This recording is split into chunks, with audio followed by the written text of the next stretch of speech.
Hello friends, आज पुनः HS formula पर आपका स्वागत है। आज हम पद परिचय पढ़ाने जा रहे हैं जो हाई स्कूल यानी 10th में सीबीएसई बोर्ड में है।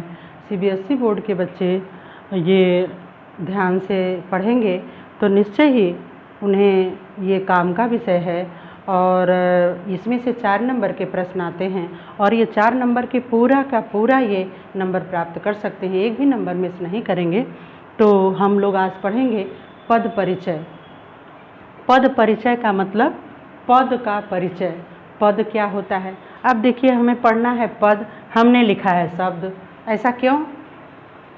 आप अभी हम उसके बारे में आपको बता रहे हैं। शब्द हमने लिखा हुआ है। शब्द क्या है? वर्णों के समूह को शब्द कहते हैं, क्योंकि शब्द से हमें मतलब है पद परिचय में, इसलिए हमने पहले लिखा है शब्द। वर्णों के समूह को शब्द कहते हैं और यही शब्द जब वाक्य में प्रयुक्त होता है तब वो पद बन जाता है। शब्द जब वाक्य में प्रयुक्त होता है तो वह पद बन जाता है और जब हम उस पद का व्याकरणिक परिचय देते हैं, प्राप्त करते हैं, तो वो पद परिचय कहलाता है। जब किसी पद का जो वाक्य में प्रयुक्त है तभी उसे हम पद कहेंगे और उसी पद का व्याकरणिक परिचय पद परिचय कहलाता है। तो पद के प्रकार, पद परिचय किसे कहते हैं यह आपने सुना? जब यहाँ पद क्या है? पद है ऐसा शब्द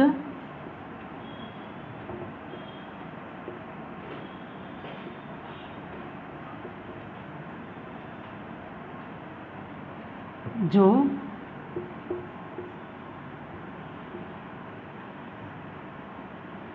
वाक्य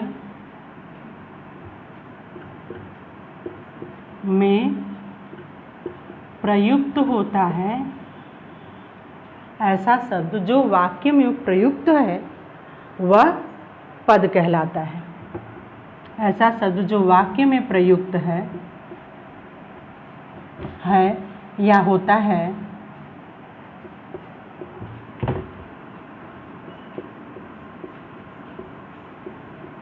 उसे पद कहते हैं।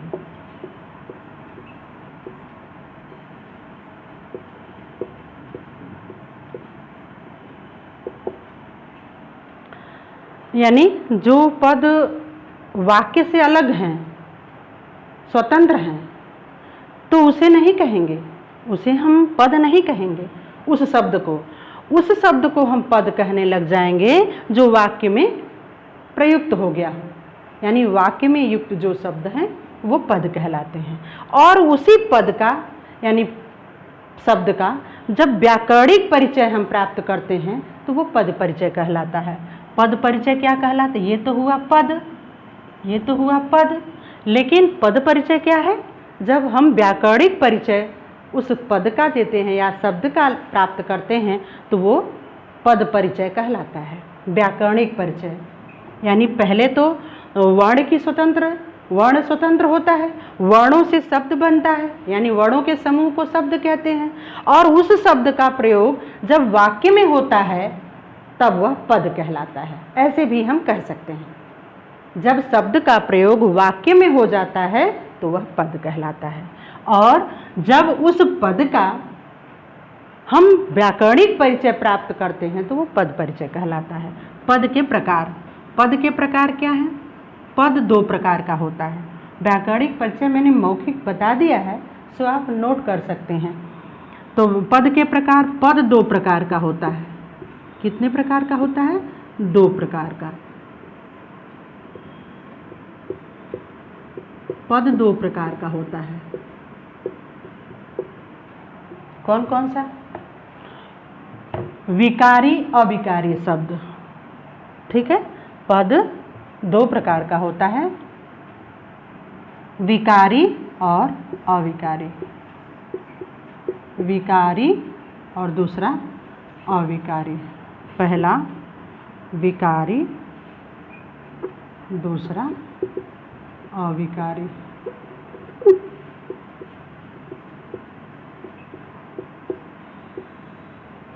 विकारी पद हम किसे कहते हैं? विकारी पद हम किसे कहते हैं? विकारी क्या है?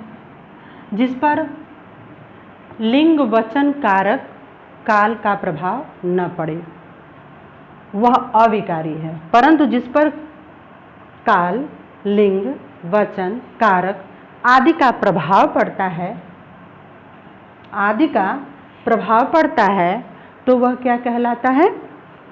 प्रभाव पड़ता है तो वह विकारी कहलाएगा। और अविकारी क्या है? जिस पर लिंग, वचन, काल आदि का प्रभाव नहीं पड़ता वह अविकारी कहलाता है। वह हर दशा में एक ही होता है, एक ही तरह होता है, उसमें कहीं भी परिवर्तन नहीं होता। जबकि इस पर काल, लिंग, वचन के कारण विकारी में परिवर्तन आता है, विकार आता है, बदलाव आता है। परंतु अविकारी में जो विकार जहाँ ना हो उसे अविकार कहते हैं। यानी जिस पर काल, लिंग, वचन, कारक आदि का प्रभाव नहीं पड़ता वह अविकारी शब्द कहलाता है, अविकारी पद कहलाता है। तो विकारी और अविकारी। अब इसमें विकारी में कौन कौन से हैं? आप देखिए विकारी में कौन कौन से हैं। पहला है संज्ञा, दूसरा है संज्ञा, सर्वनाम, दूसरा है सर्वनाम, तीसरा है क्रिया, चौथा है विशेषण।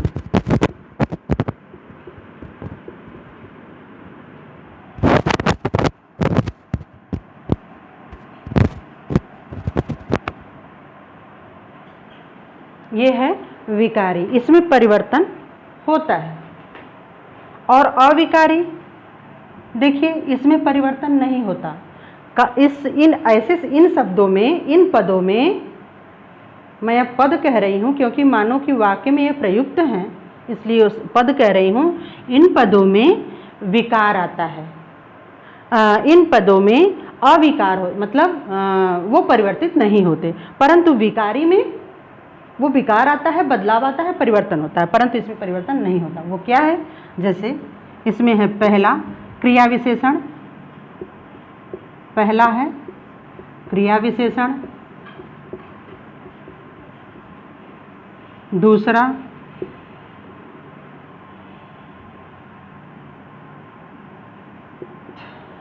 क्रिया विशेषण समुच्चय बोधक,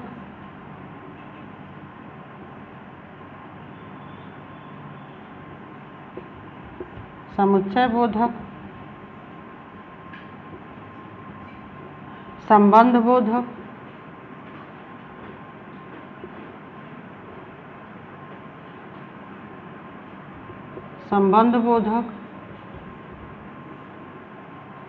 क्रिया विशेषण, संबंध बोधक, समुच्चय बोधक या समुच्चय बोधक, संबंध बोधक। चौथा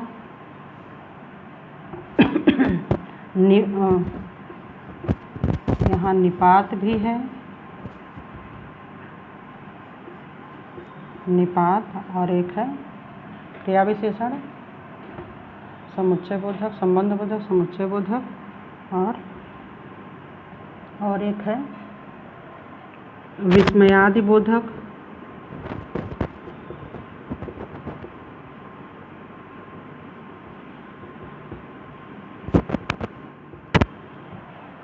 ये हो गया क्रिया विशेषण, समुच्चय बोधक, संबंध बोधक, विस्मयादि बोधक, निपात।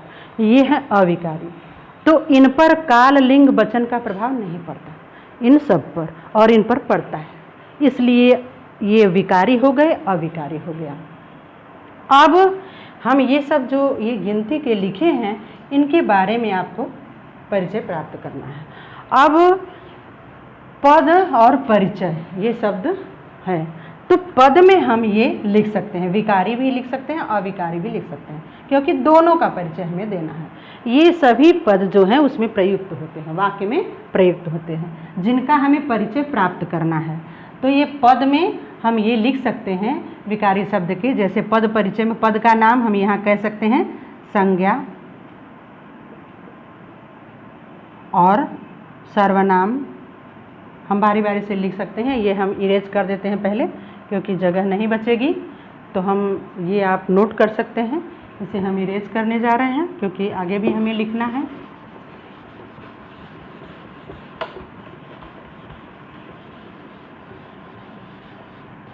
अब बाद में हम आपको बताएंगे कि ये हमने लिखा है, क्यों लिखा है और उसकी क्या ज़रूरत है आपको। हाँ, तो ये हो गया पद, ये इरेज करते हैं, बारी बारी से लिखते हैं।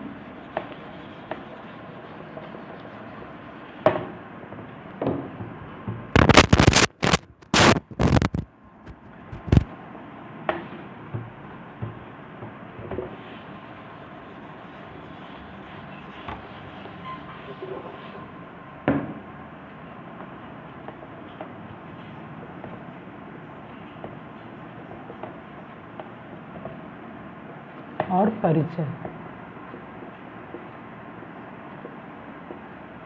ये हो गया। तो पद में क्या क्या हमें पढ़ना है, विकारी और अविकारी में दोनों लिखना होगा। तो हम विकारी लिखते हैं, अविकारी, और कहीं कहीं ये दोनों अलग न लिखा जा के, कहीं कहीं आप बुक में पढ़ेंगे कि ये दोनों एक साथ लिखे हुए हैं, कहीं विकारी अविकारी का नाम नहीं दिया है, ऐसा भी हो सकता है, परंतु हम दोनों अलग अलग करके आपको बता दे रहे हैं। तो संज्ञा, आपको संज्ञा के बारे में बताना है। संज्ञा, सर्वनाम,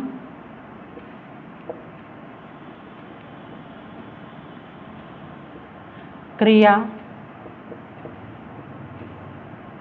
विशेषण, विशेषण का परिचय देना है, और क्रिया विशेषण, आगे भी हम लिख सकते हैं क्रिया विशेषण, क्योंकि अविकारी अब यहाँ शुरू है। क्रिया विशेषण, क्रिया विशेषण के बाद समुच्चय बोधक, समुच्चय बोधक,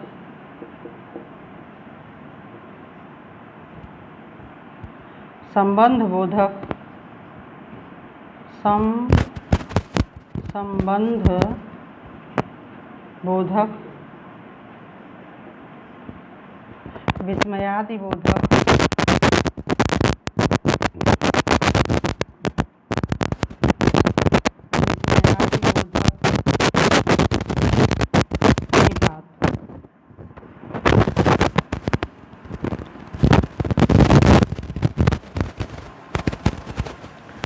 अब इतना हमने जो बताया, अब इसी के बारे में आपको उस पद में से, जैसे कोई वाक्य है, वाक्य लिखा हुआ है, जैसे मान लीजिए वाक्य है माधव या मोहन अच्छा लड़का है। एक वाक्य है मोहन अच्छा लड़का है, मोहन अच्छा लड़का है।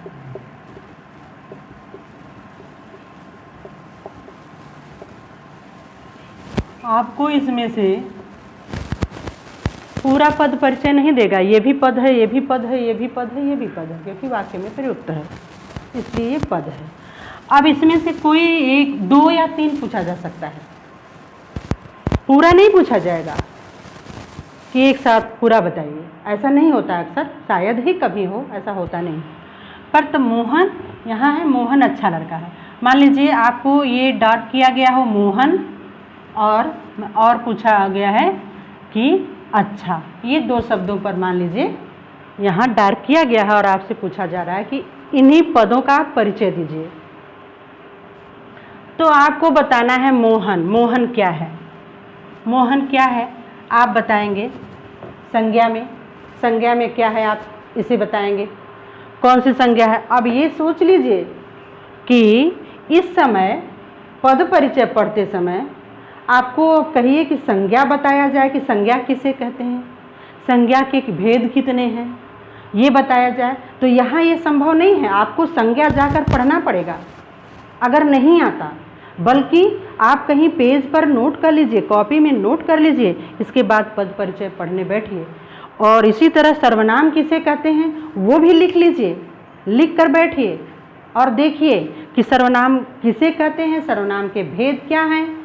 उसी तरह क्रिया के बारे में, ये सारे पदों के बारे में आपको जानना होगा, जानकारी पूरी तरह प्राप्त करना होगा। आप जूनियर क्लासेस में भी ये सब पढ़े हैं, भले ही वो आपको याद ना हो, लेकिन याद रखना है। ये पद परिचय पढ़ना है तो आपको याद रखना है, याद नहीं है तो आप नोट कर लीजिए, नोट कर लेंगे और साथ साथ देखते जाएंगे तो वो चीज़ें आपको समझ में आती जाएंगी। तो हमने बोला कि मोहन अच्छा लड़का है। मोहन क्या है, कौन सी संज्ञा है, व्यक्तिवाचक। मोहन कौन सी संज्ञा है, व्यक्तिवाचक संज्ञा है। आप इसके बारे में चिर परिचित हैं कि मोहन क्या है, संज्ञा। संज्ञा है तो कौन सा है, व्यक्तिवाचक संज्ञा, व्यक्तिवाचक, व्यक्तिवाचक संज्ञा है। इसके बाद लिंग कौन सा है, मोहन। मोहन अब आपको बताना है संज्ञा में भी आपको क्या क्या जानकारी देनी, और भी कई चीज़ें आपको जानना है संज्ञा में जानना है। तो जैसे इसको पूरी तरह विच्छेद समझाने से पहले एक चीज़ मैं आपको और बता दूं, इसमें क्या आपको जानना है, थोड़ा सा इसको छोड़ करके मैं पीछे जा रही हूँ। संज्ञा में आपको क्या जानना है, संज्ञा जैसे व्यक्तिवाचक है, आपको क्या क्या लिखना होगा, संज्ञा के प्रकार, और इसके बाद इसका लिंग, वचन कौन सा वचन है, फिर कारक क्या है, ये भी कारक के बारे में भी आपको बताना है। संज्ञा से संबंधित चीज़ें आप क्या क्या बताएंगे, ये मैं आपको लिख रही हूँ कि संज्ञा से संबंधित जो चीज़ें हैं वो क्या क्या आप बताएंगे। लिंग वचन कारक भी है, और संज्ञा के भेद तो हैं ही, और क्या क्या इसमें आप बताएंगे कि ये लिंग कौन सा है, वचन कौन सा है, कारक कौन से है, क्रिया से इसका संबंध क्या है, ये आपको बताना है। इसलिए मैंने ये लिख दिया कि ये भी आपको परिचय देना होगा कि मोहन का परिचय देना है तो पहले संज्ञा, फिर इसके बाद लिंग, फिर वचन, कारक और इसका क्रिया से क्या संबंध है, ये आपको बताना होगा। तो अब हम इसको मिटा रहे हैं कि लिंग, वचन, कारक भी आपको बताना है संज्ञा से संबंधित। सर्वनाम का भी अगर पूछता है वह अच्छा लड़का है, तो सर्वनाम का भी अगर परिचय देना है आपको तो उस समय भी आपको लिंग, वचन, कारक बताना होगा, क्योंकि संज्ञा सर्वनाम समान है, परिचय इसका समान ही होता है। तो हो गया मोहन। मोहन क्या है, व्यक्तिवाचक संज्ञा है, व्यक्तिवाचक संज्ञा।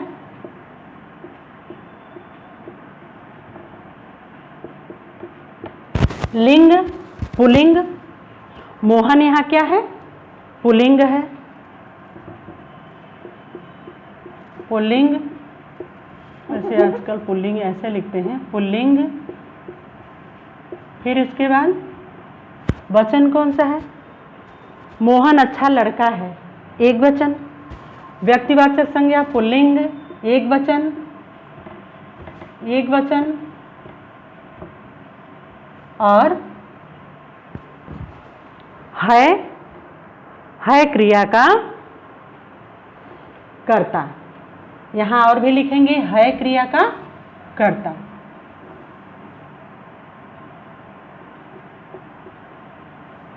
बल्कि है ना लिख के ये भी कह सकते, क्रिया का कर्ता।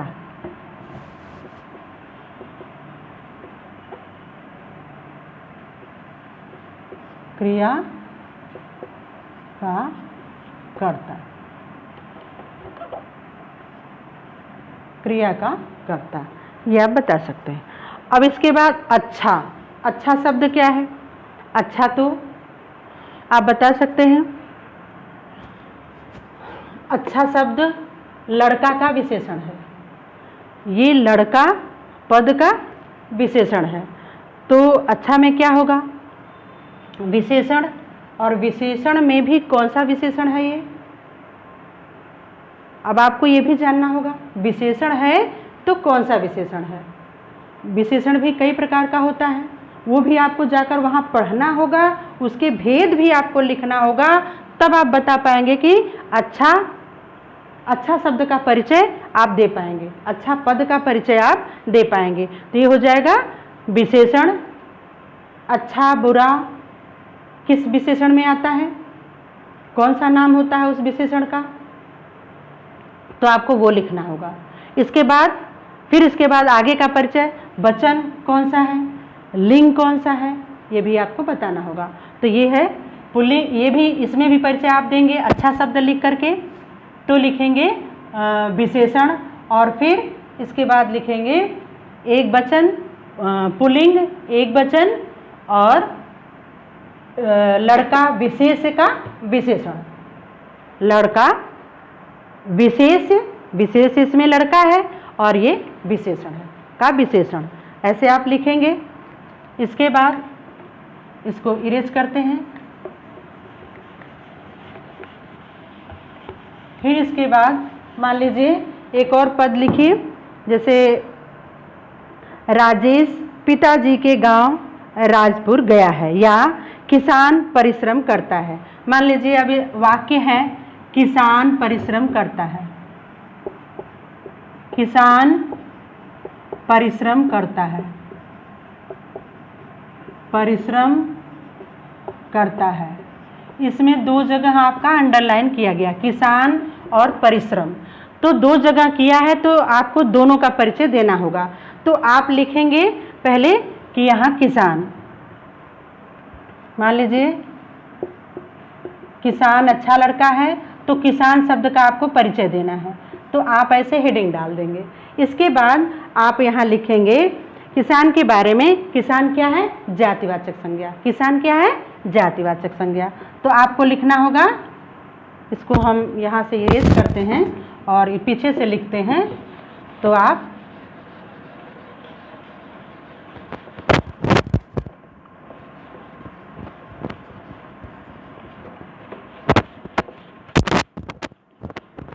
उसके परिचय में आपको कई चीज़ें देना है, अभी उसके बारे में हमने नहीं लिखा है कि उसके बारे में क्या क्या आपको देना है।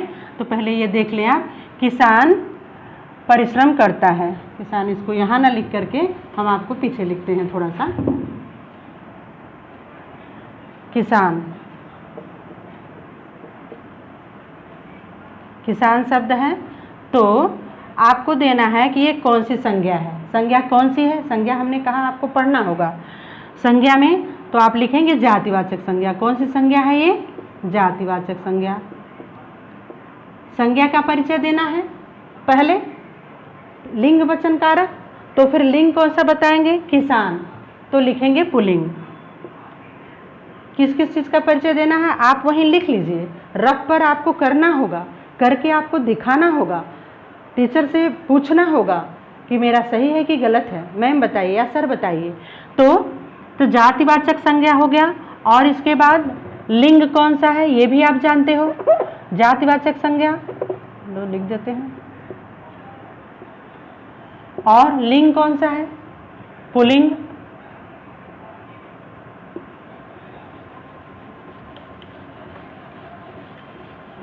इसको मन में आप रखे रहिए, लिंग कौन सा है, पुल्लिंग।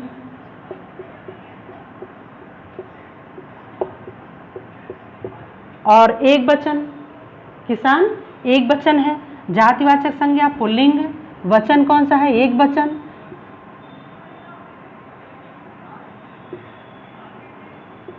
एक वचन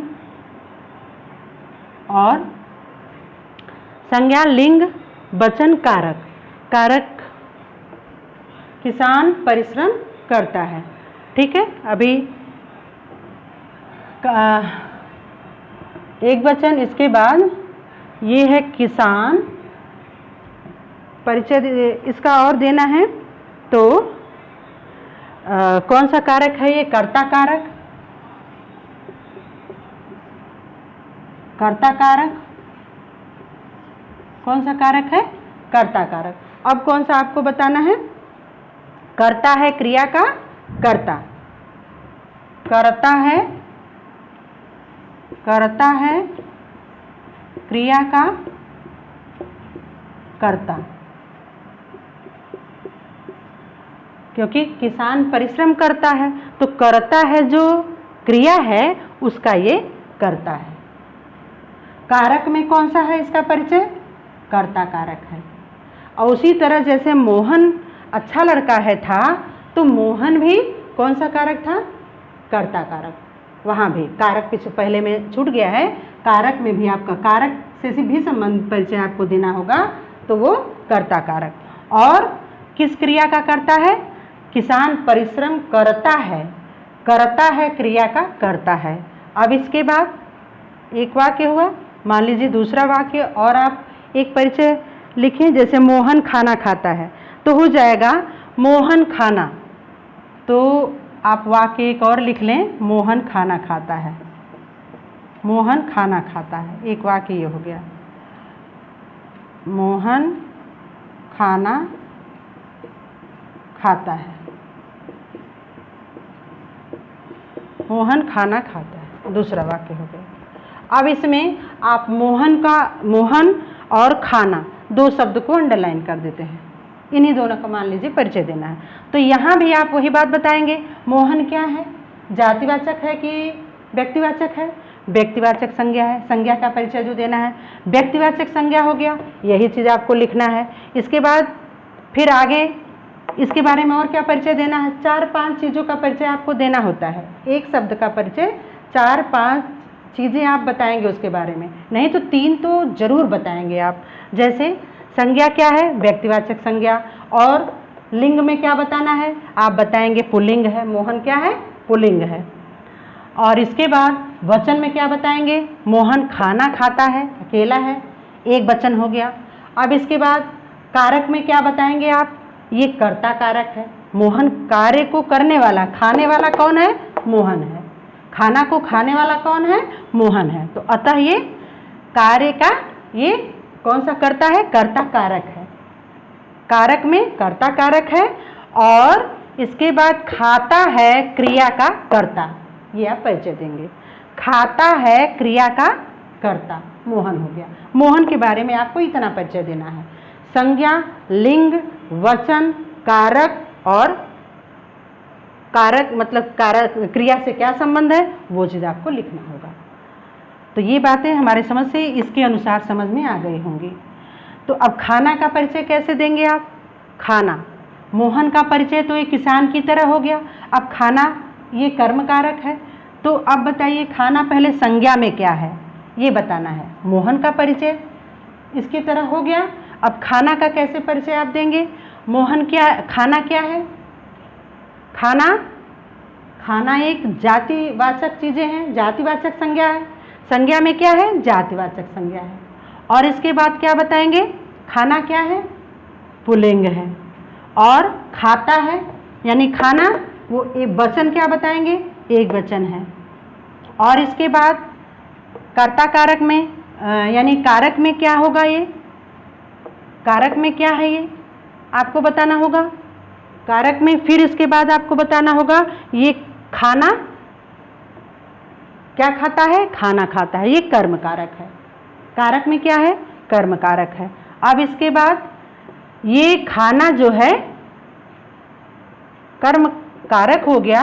अब इसके बाद यहाँ खाता है पे अंडरलाइन नहीं है, यानी आपको बस इसके बारे में बताना है। तो आपको ये शब्द लिखना, जैसे मोहन किसान परिश्रम करता है में किसान लिखे, उसी तरह आपको मोहन भी लिख करके परिचय देना होगा। फिर इसके बाद खाना भी लिख करके आपको परिचय देना होगा। ठीक है, खाना भी लिख लीजिए, तब आप वही बात बताइए।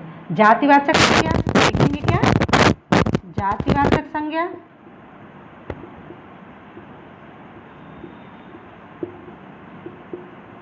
पुल्लिंग में क्या बताएं? लिंग में क्या बताएंगे? ये भी पुल्लिंग है।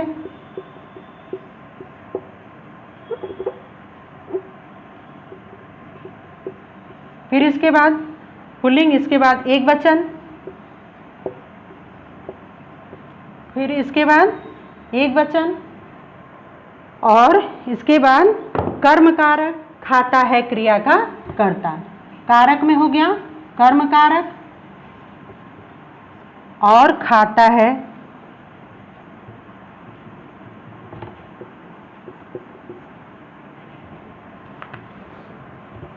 कर्म कारक और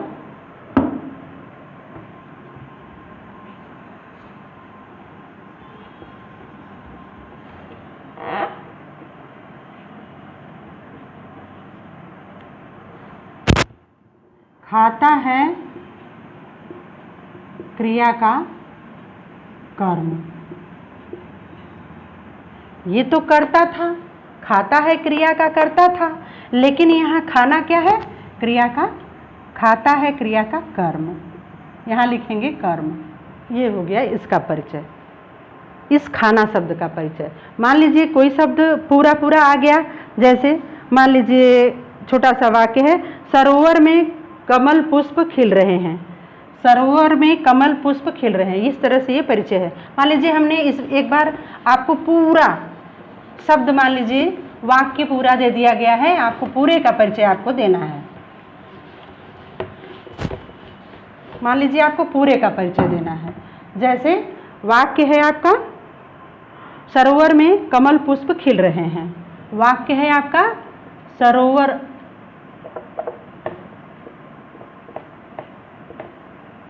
सरोवर में कमल पुष्प खिल रहे हैं। कमल पुष्प खिल रहे हैं, इसका आपको बताना है। यदि भी पूरा नहीं आता, लेकिन मैंने पूरा करके पूरे के बारे में बताना। खिल रहे हैं ये है, तो आप इसे बांट लीजिए। सरोवर में कमल पुष्प खिल रहे हैं, ये आपका हो गया। इसके बारे में आपको परिचय देना है। तो पहले सरोवर में आप क्या बताएंगे? सरोवर क्या है ये लिखना पड़ेगा। सरोवर कौन सी संज्ञा है?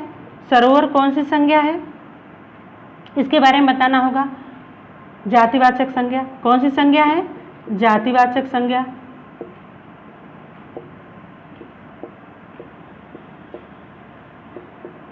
फिर इसके बाद लिंग कौन सा है? सरोवर पुल्लिंग, पुल्लिंग है। सरोवर पुल्लिंग है।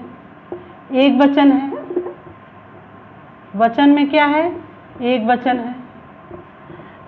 संज्ञा लिंग, वचन, कारक। कारक कौन सा है? ये कर्ता कारक है। कौन सा कारक है? कर्ता कारक है। कर्ता कारक, कर्ता कारक है। अब इसके बाद और कर्ता कारक, कार्य को करने वाला। लेकिन यहाँ सरोवर में चिन्ह क्या है?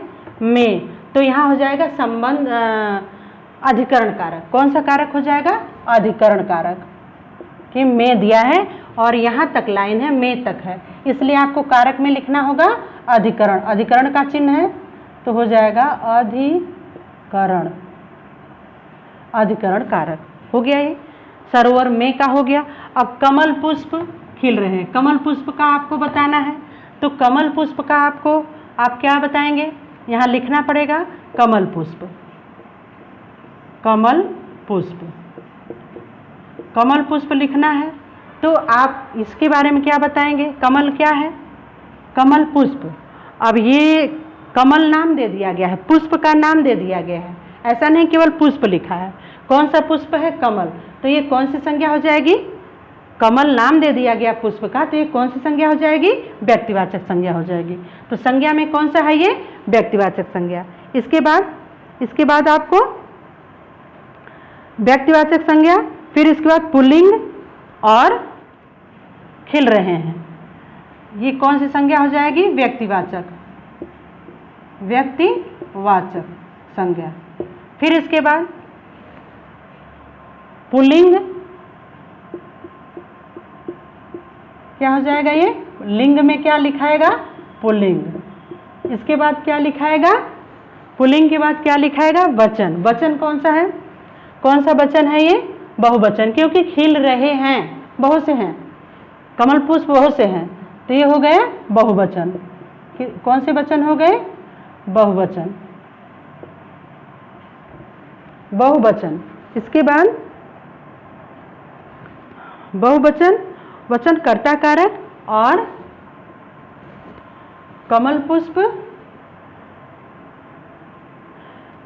कर्ता कारक और क्रिया का कर्ता।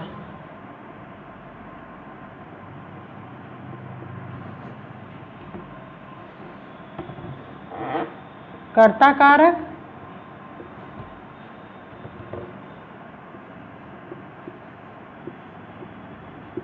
क्रिया का कर्ता। क्रिया का कर्ता ये हो गया। अब इसके बाद खिल रहे हैं। खिल रहे हैं क्रिया है, तो खिल रहे हैं इसका परिचय देना है। खिल रहे हैं।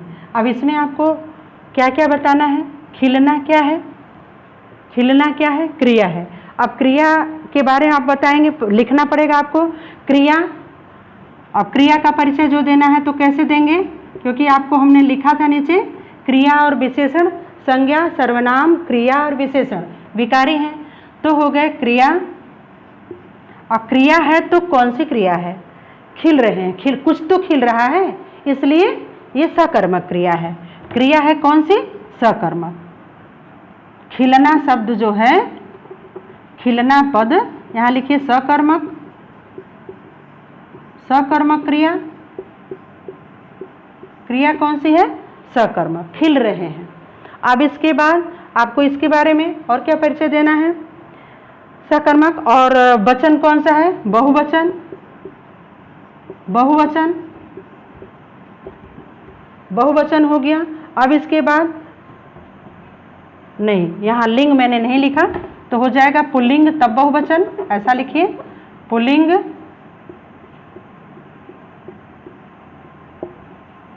पुल्लिंग फिर बहुवचन,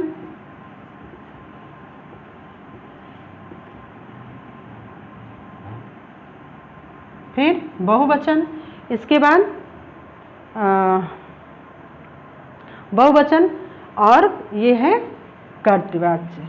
वाच्य में अगर देखें तो ये आ जाएगा कर्तृवाच्य। खिल रहे हैं।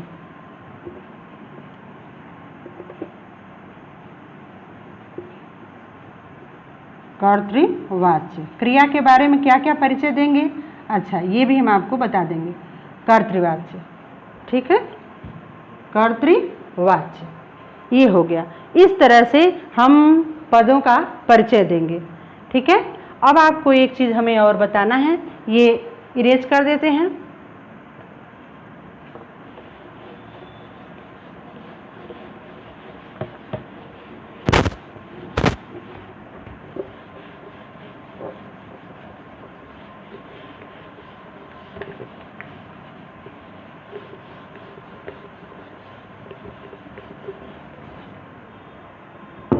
अब एक जो हमने लिखा हुआ था पद परिचय, तो पद नाम और ये परिचय। परिचय हम क्या क्या देंगे ये लिख लीजिए। पद नाम में जैसे हमने बताया संज्ञा, तो हो गया संज्ञा। संज्ञा में लिंग वचन कारक हो गया। सर्वनाम ये सब लिखे थे, सर्वनाम, संज्ञा, सर्वनाम, क्रिया, विशेषण। इसलिए मैं लिख रही हूँ कि इसमें आपको क्या क्या बताना है ये नोट कर लेंगे। तो क्रिया विशेषण और इसके बाद क्रिया विशेषण, क्रिया विशेषण, क्रिया विशेषण, क्रिया विशेषण के बाद समुच्चय बोधक,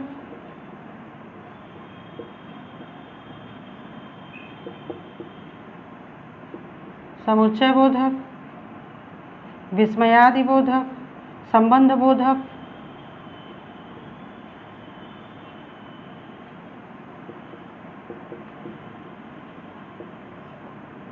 विस्मयादि बोधक,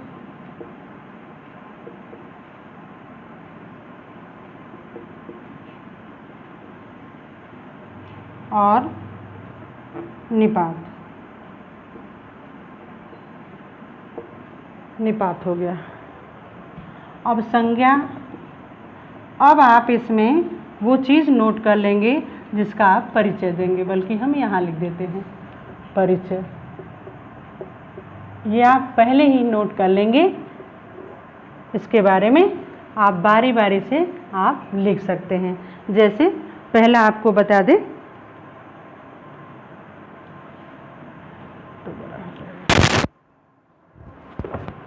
आप इसके बारे में लिख लें, संज्ञा के भेद। संज्ञा के बारे में जानना है तो आप लिखेंगे संज्ञा के भेद।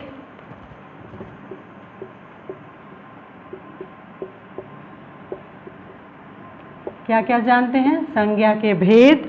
और इसके बाद लिंग वचन कारक, जैसा कि हमने बताया, लिंग वचन कारक, ये लिख लीजिएगा, लिंग वचन कारक और क्रिया के साथ संबंध।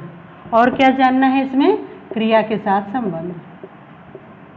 क्रिया के साथ संबंध, क्रिया के साथ संबंध, ये चीज़ आपको जानना है। यानी संज्ञा में संज्ञा के भेद, संज्ञा क्या है, मतलब कौन सी संज्ञा है, ये हमने पहले बताया था। इन्हीं सब के बारे में मैंने बताया है, इसलिए आप ये भी नोट कर लीजिएगा। फिर इसके बाद सर्वनाम। सर्वनाम में सर्वनाम के भेद, इसमें भी लिखेंगे सर्वनाम के भेद, लिंग वचन कारक क्रिया के साथ संबंध। इसके बाद क्रिया में आप क्या क्या लिखेंगे? क्रिया के भेद, क्रिया के भेद, लिंग वचन कारक। क्रिया के भेद, क्रिया में आप लिखेंगे, इसमें तो वही चीज़ हो जाएगा, सर्वनाम के भेद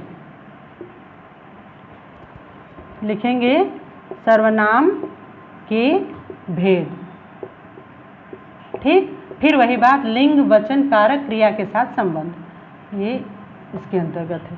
और यही चीज़ इसमें भी आपको बताना है। और कुछ बताने की जो चीज़ है, फिर इसके बाद और इसमें भी क्रिया के साथ क्या संबंध है वो लिखना होगा। विशेषण में विशेषण के भेद, लिंग वचन और विशेष से। विशेषण में आपको क्या बताना है? लिंग वचन, अगर विशेषण शब्द है तो लिंग वचन और विशेष से। क्या लिखेंगे? लिंग वचन और विशेष से, यानी इसके भेद भी होगा। विशेषण के भेद भी यहाँ लिख देते हैं,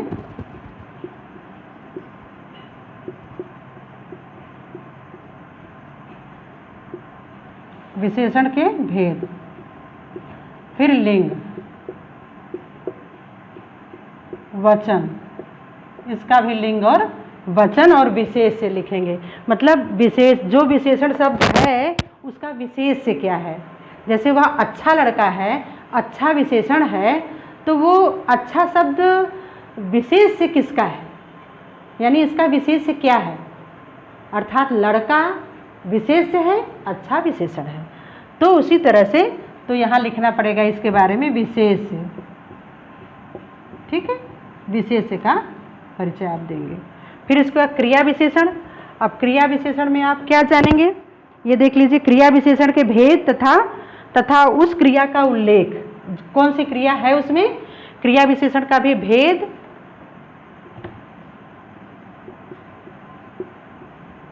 क्रिया विशेषण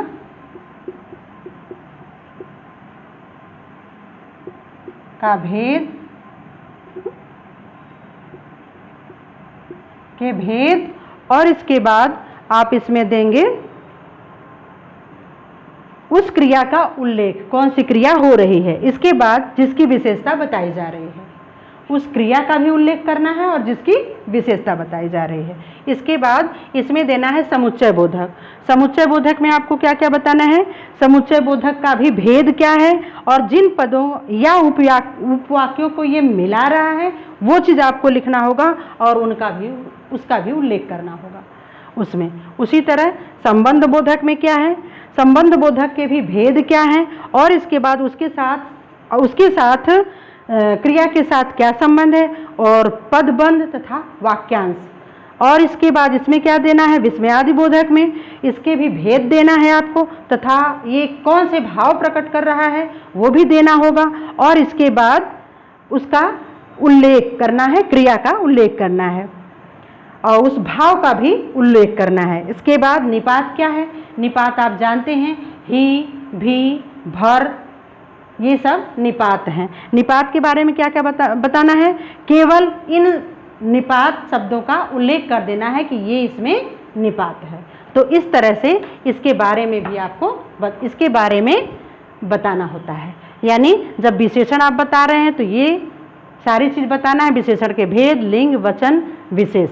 उसी तरह क्रिया बताना है तो ये भी बताना है क्रिया के भेद और लिंग, वचन तथा कर्ता से क्या संबंध है। इसी तरह आपको सारा परिचय आपको देना होता है। ये आप और विधिवत आप अध्ययन खुद से भी अध्ययन करते जाएंगे और यहाँ भी आपको मैंने समझाने का प्रयास किया कि किस तरह से पद का परिचय देना है। तो धन्यवाद दोस्तों, हम मिलेंगे अगले वीडियो में।